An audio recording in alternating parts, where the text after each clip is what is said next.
Mr. President, I've got a news alert. This afternoon, we had a 7.3 earthquake off of the coast of Alaska. It's pretty big.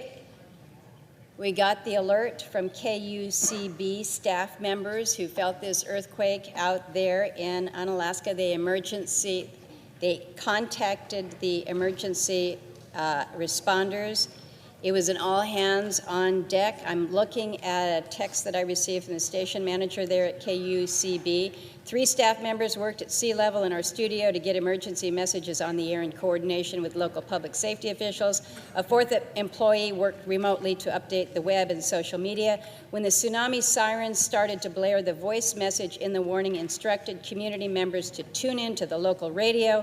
We provided up-to-date information throughout the entire evacuation and all clear procedures. So the good news is tsunami is all clear, but they say this is the work that we do to keep Unalaska safe, and it's only possible with federal funding. Mr. President, I have an amendment that protects public media, their independence, their ability to provide local news, weather reports, and yes, emergency alerts. What we do in this amendment is we tweak the rescission for the Corporation for Public Broadcasting to protect public broadcasting while removing the pot of money that can go directly to NPR.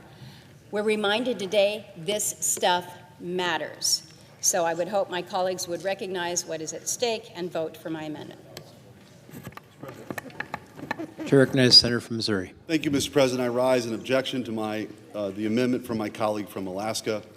As was mentioned earlier on several of these other Corporation for Public Broadcasting amendments, this rescission does nothing to affect FEMA, which actually does the emergency response system. So our hearts, I know that's a scary situation in Alaska, but the good news is FEMA money will be there for these sort of alerts.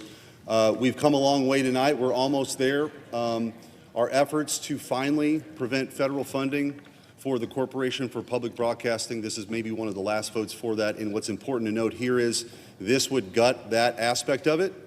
93% of the work that we're trying to do would be eliminated here. So this would effectively fully fund the Corporation of Public Broadcasting to the tune of 93% of what we currently are trying to rescind. So this is a very important vote, and I would ask my colleagues to vote no.